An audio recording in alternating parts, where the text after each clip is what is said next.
Hey, Grande Live, this is Coffee with Will, brought to you by Northwest Furniture and Mattress, Grande, Ronde Hospital, Anything 2 Digital, EONI, Valley Realty, Country Financial, and Les Schwab Tire Center. And I'm here today with Wendy Simer, who is the director of CASA, which is a local organization that does advocacy for at-risk youth right here in Union County. And she's here today to talk with me a little bit about CASA herself and how she came to it and why she does it. So thank you, Wendy, for coming and chatting with me. Yeah. So why don't you tell me a little bit about who you are, how you came to CASA, and why you do it, why are you passionate about it?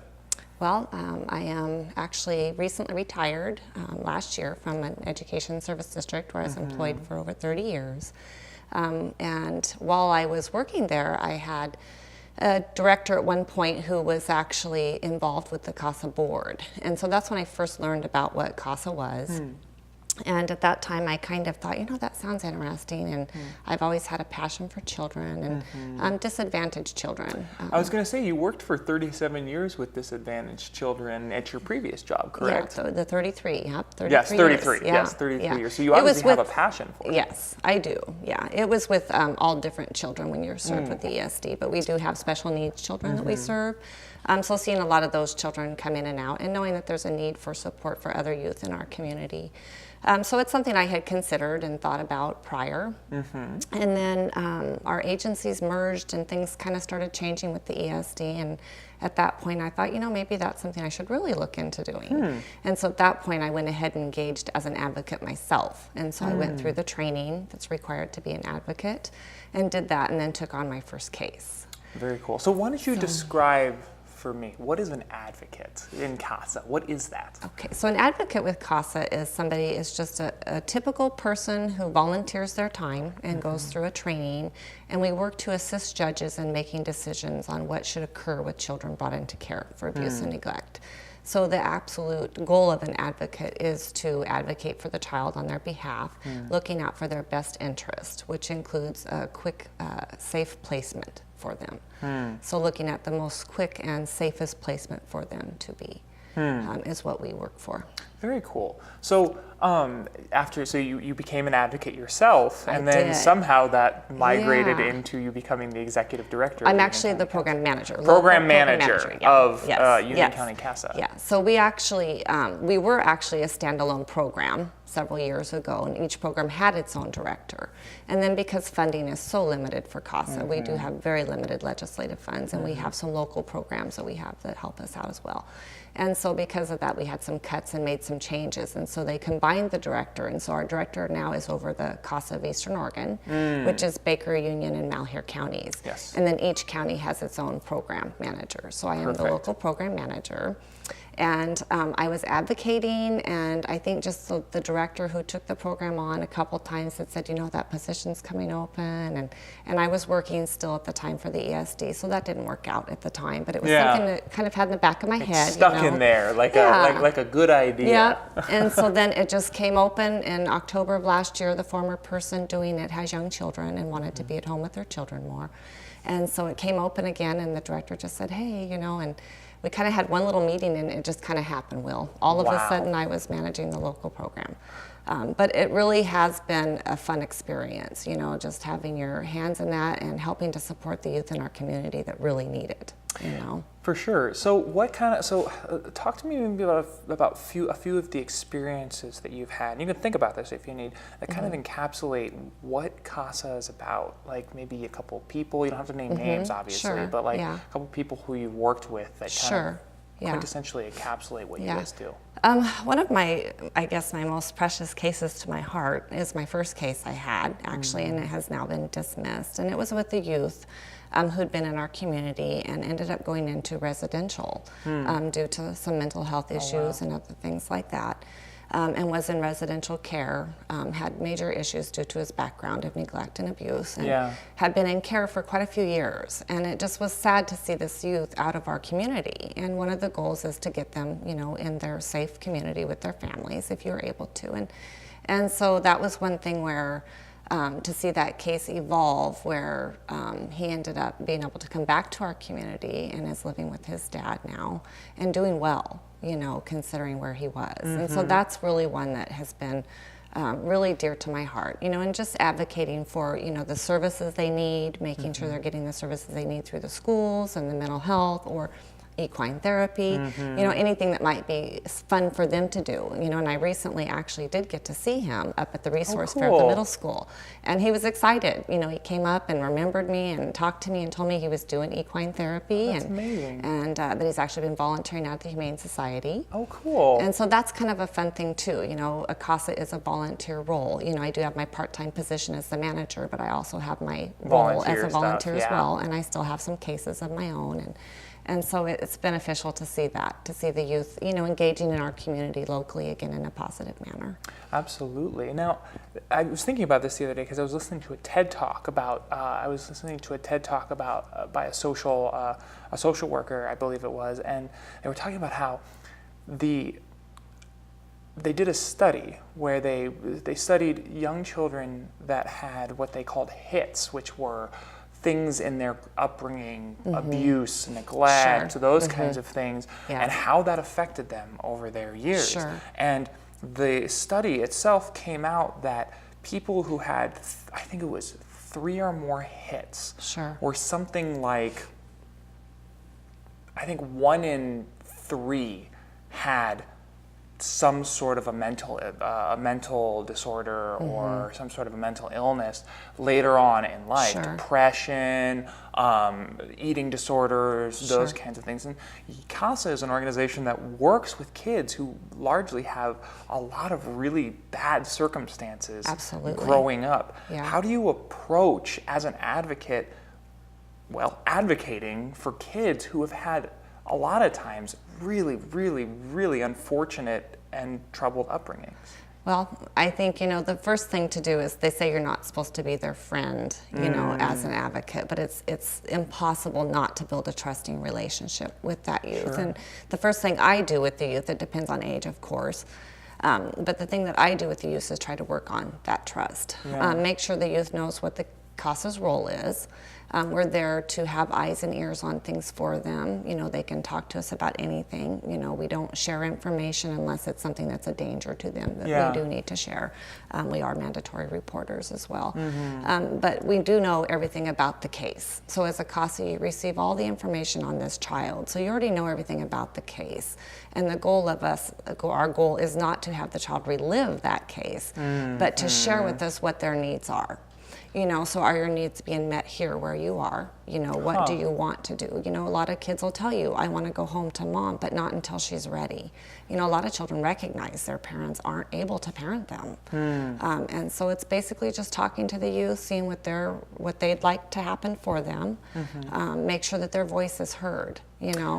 If they're babies, you look to make sure that there's age-appropriate things there, that their needs are being met, basic needs that they need, and engagement and things like that, that parenting time is occurring, things like that. So just extra ears and eyes out there to be sure that things are occurring for these children that they need to help them to overcome those challenges.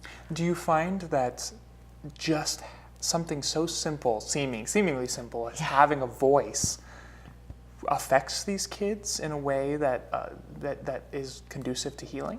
Oh, definitely, yeah. There's proven outcomes that even just that kids that have that connection, a connectedness with somebody, there's definite proven outcomes to that, and we have, CASAs are different because we're all different people from different backgrounds, and stuff, and some are more passionate than others, and stuff, but all of our CASAs are good with working with the youth and advocating for their best interest. And it's not always what the youth wants. That's the part that you have to be careful about, because, we've had youth that they just want to be home with mom. That's all they know.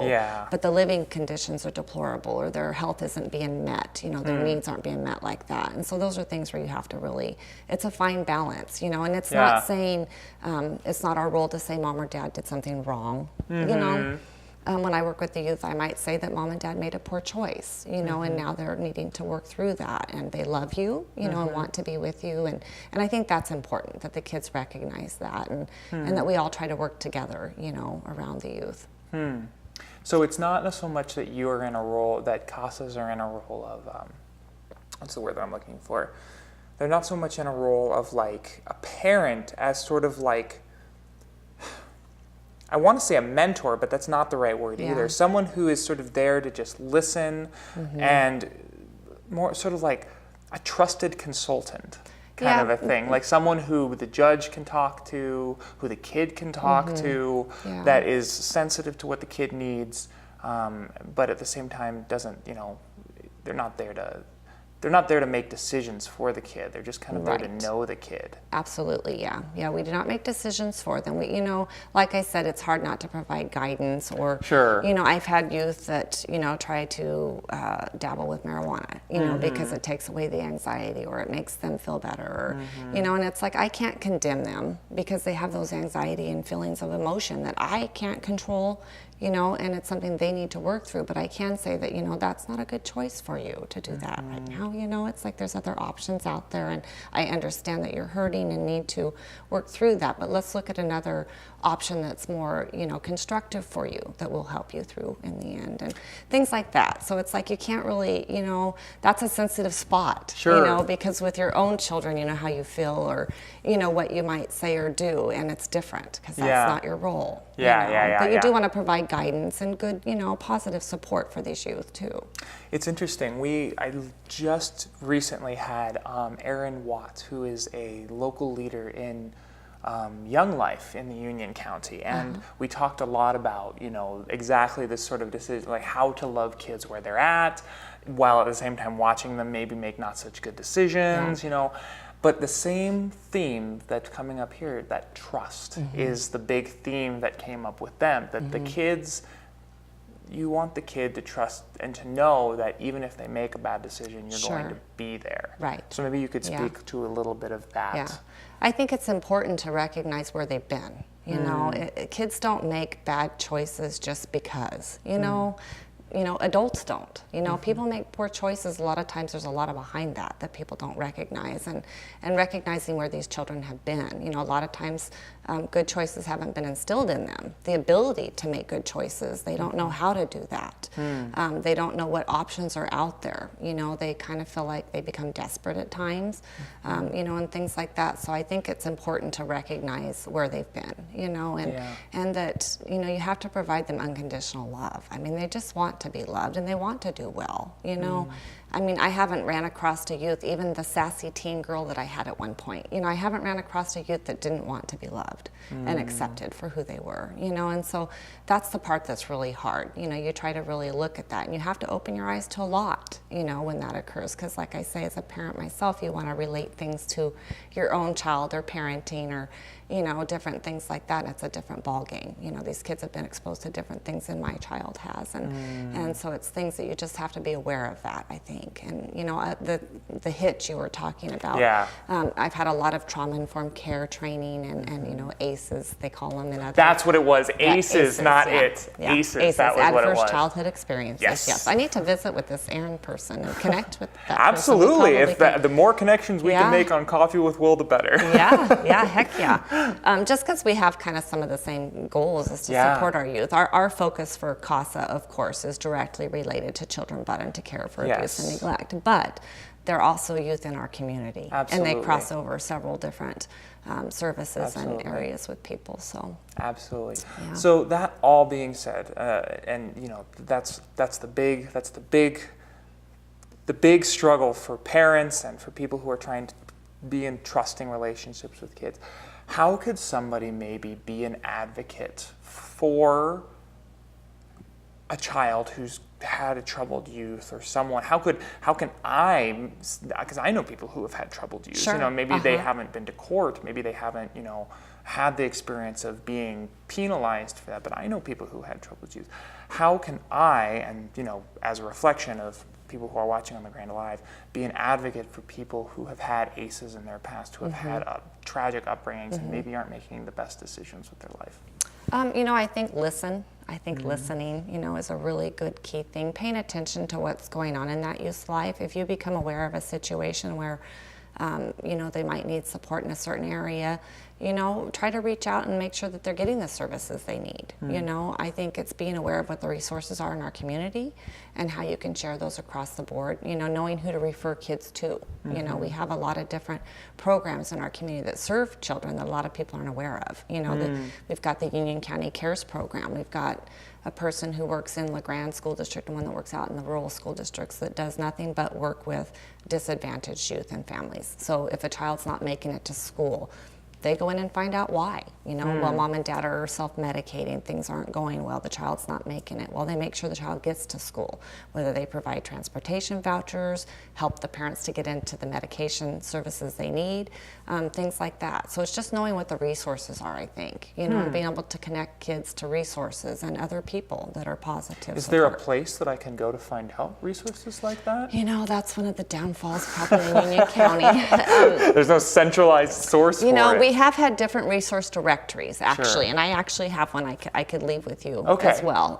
They have put out little resource directories and have tried to do that. Head Start had a big one going at one time. Cool. Okay. Because that was another piece, you know, just, I mean, Head Start sees a lot of children, you know, that they can support too in families. And so a resource directory is very helpful to have to know that, you know, and just to get people engaged in things. And that's kind of something with the CASA program that I've kind of taken on a little bit as a goal, is just to get the awareness out there, you know, having people become aware of what CASA is and how they can help, you know, whether you actually join on as a full-time superhero advocate, because we often say that you can be a superhero to these kids, you know, they look up to their advocates that speak on their behalf to be sure that they're safe. And so there's all types of ways, you know, and I think that being aware of the resources and, you know, just being aware, you know, you see somebody in the community that doesn't look like that child's doing okay, maybe they're struggling, you know, talk to somebody next to them. Do you know this kid? Do you know what's, you know? Being aware, sort of a mindfulness. Yeah, the whole, it takes a village, you know, it really does, you know. It takes a village, absolutely. Well, thank you so much for coming in and chatting with me today, Wendy. This was downright pleasurable, and I got some interesting stuff to apply to my life, and La Grande Live, I hope that you got maybe a few things to apply to your life.